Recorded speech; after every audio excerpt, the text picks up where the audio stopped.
नमस्कार मित्रों, मैं पंडित अखिल शुक्ल। अब श्राद्ध आ रही है और पितरों का समय आ गया है, तो पितरों के बारे में मैं थोड़ी सी जानकारी आपको बता देता हूँ जो मैं जानता हूँ। पितृ का बड़ा महत्व है।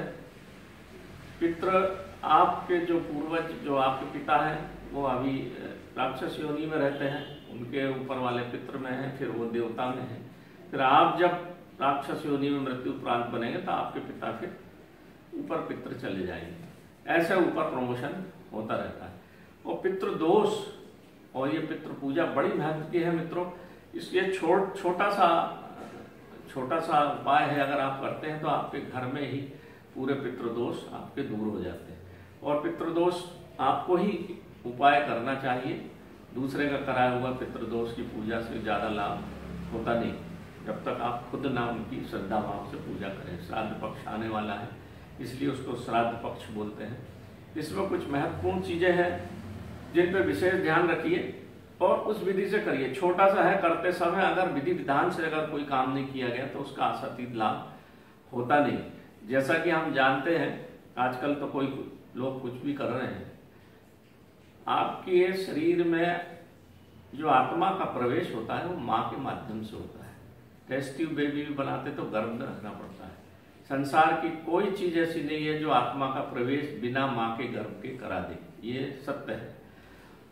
आप आगे मृत्यु हुई तो जो दाग देने की प्रक्रिया है, जब दाग कपाल क्रिया होती है, बड़ा पुत्र या छोटा पुत्र करता है, ना हो तो फिर रिश्तेदार या बीच का पुत्र करता है, वहां नर की आवश्यकता है। माँ के माध्यम से आई और नर के माध्यम से, पुत्र के माध्यम से वह आत्मा उसके शरीर में आ जाती है, 10 दिन तक रहती है।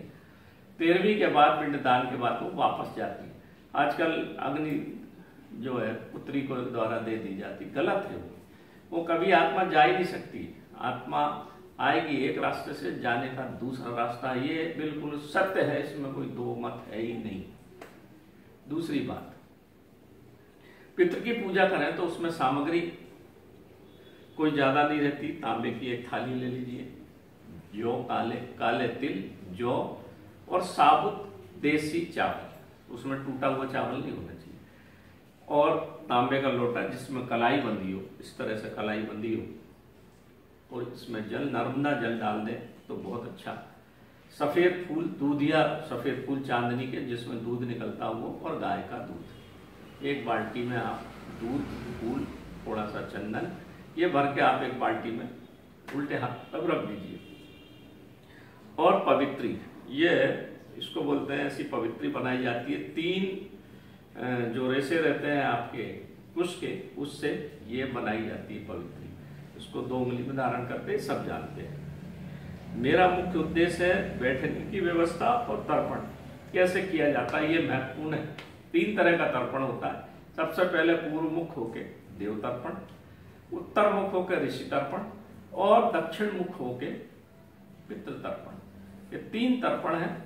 देव तर्पण आपके चावल से होता है सफेद, ऋषि तर्पण होता है जौ से, और पितरों का तर्पण होता है काले तिल से। ये काला तिल है, मैंने गमले में 2 पौधे उगा दिए थे तो घर पे ही काला तिल हो गया, क्योंकि बाजार का तिल नकली होता है। पितृ पूजा बड़ी महत्व की।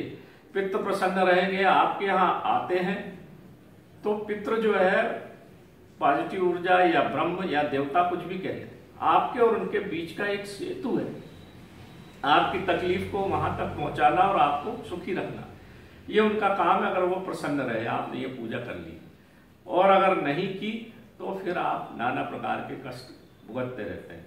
गया कर आए हैं तो भी पितृ की तर्पण करना चाहिए, आते ही हैं।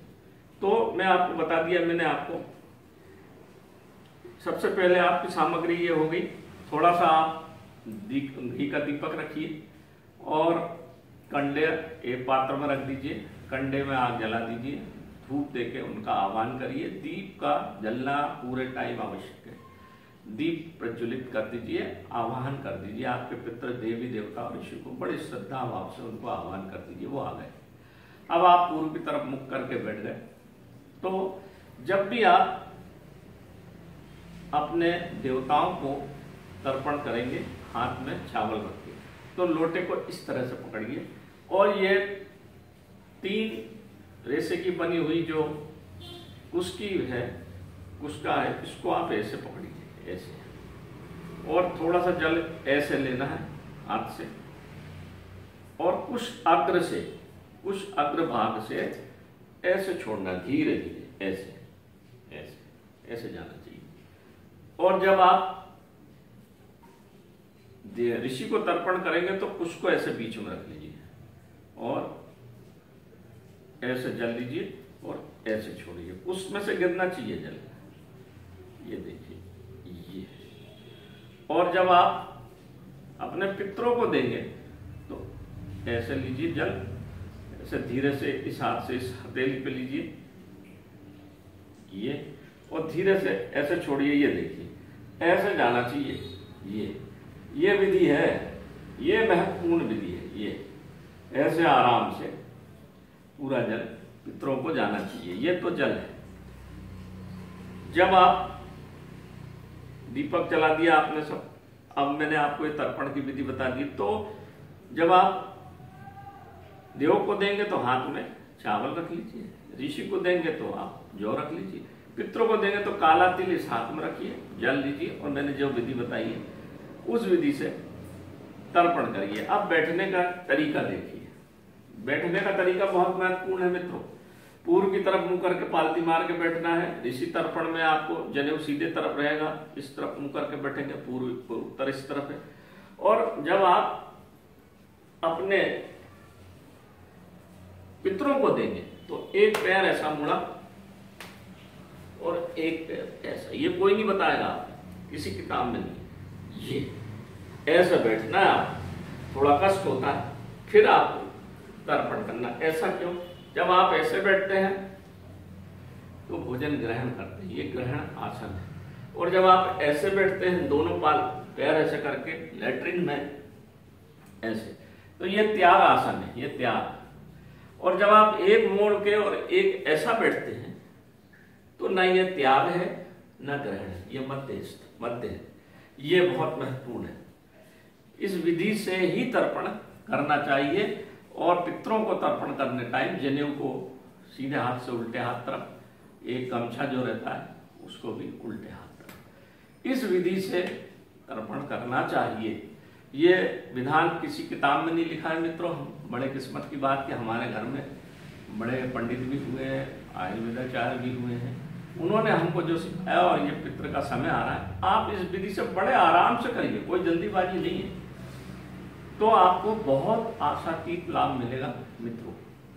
जब आपका पूरा तर्पण होगा, तर्पण की विधि किताब में लिखी रहती है, ये विधियां नहीं लिखी रहती है। इसके करने के बाद आप धूप, आपका जो ये तांबे का पात्र है, इससे सूर्य को अर्घ देना है, ओम सूर्याय नमः से।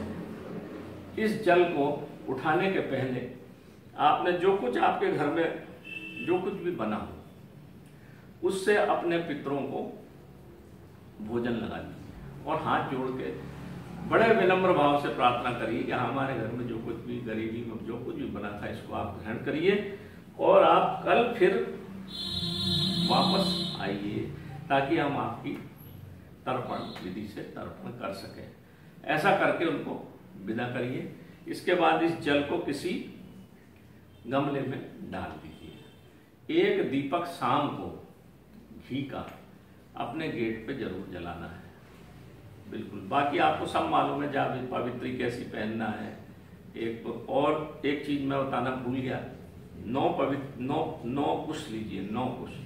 उसका मुंह जो आपने आटे का स्वस्तिक बनाई है, लीप पे गाय का आटे का स्वस्तिक बनाया, उसमें 3 इस तरफ, 3 पूर्व तरफ, 3 उत्तर तरफ मुंह करके, 9 उत्तर की तरफ होना और 3 दक्षिण की तरफ ऐसे रख दीजिए। और फिर ये इस पात्र को उस पर रखना और जब पूजा पाठ हो जाए तो वो पवित्री को वहां से उठा के आप रख दीजिए। कल फिर आप उसको इसी विधि से रखिए। इस विधि से किया हुआ तर्पण आपके पूरे पितृदोष का दूर करेगा, आपके घर के पूरे दोष दूर करेगा, आपकी पूरी परेशानियों को दूर करेगा और आप अच्छे से अच्छे पंडित से करा लीजिए। ये कोई विधि विधान से करता नहीं है, कैसे भी कोई तो इसी में मिला देते हैं और ऐसे ऐसे ऐसे कर दिए, ये गलत विधि है। ये कभी पितरों को पानी लगता ही नहीं, पितरों को पानी बड़ी श्रद्धा भाव से देना पड़ता है। मित्रों, मैंने जो विधि बताई है इसी विधि से देना चाहिए। बाकी फिर उसमें जो मंत्र दिए हुए हैं वो मंत्र तो किताब में लिखे, आप उसको पढ़ के पढ़ना है। देवताओं को है, ऋषियों को है और पितरों को है। पितरों में जब आप तर्पण करें तो उनका भी नाम ले लें जो आपके मित्र हैं, परिवार के ऐसे लोग हैं जिनके नाम हम नहीं जानते, उनको भी तर्पण कर दीजिए। 3 तर्पण उनका कर दीजिए। ऐसी कोई आत्माएं जो भटक रही हैं, जब आप तर्पण विधि विधान से करते हैं तो बहुत सारी आत्माएं वहां आती हैं जो भटक रही हैं, तो आप बोल दीजिए कि जो भी आत्माएं अतप्त हैं उनको भी 3 तर्पण दे दीजिए। चाहे आपके रिश्तेदार की हो, चाहे बाहर की हो, आपके रिश्तेदार में कोई छूट गए हो, 3 उनके नाम से दे दीजिए। 3 जो भटकी हुई आत्माएं उनके नाम से दे दीजिए। वो प्रसन्न होकर जाएंगी और आपको पूरे साल भर प्रसन्न रखेंगे। ये मित्रों छोटा सा विधान है जो मैं जानता हूं, बाकी मैं ज्यादा जानता नहीं। बड़े बड़े पंडित हैं इसमें, लोग बड़े बड़े जानकार हैं, उन सबसे क्षमा मांगूंगा। अगर कुछ इसमें छूट गया हो, गलती हो गई हो, तो मैं उसके लिए क्षमा प्रार्थी हूँ। जो मुख्य बातें थी वो मैंने बता दिया। इसमें खीर जरूर रखिए, मीठा जरूर रखिए। पितरों को मीठा बड़ा प्रिय है और पानी, ये 2 चीज बड़ी प्रिय है, और काला तिल। तो नमस्कार मित्रों, मैं पंडित अखिल शुक्ल यूट्यूब के माध्यम से आपको ये छोटी सी जानकारी दी। मैं ACA फॉरेस्ट हूँ, थोड़ा बहुत जानता हूँ, वो मैं आपको यहाँ बताऊँ। नमस्कार।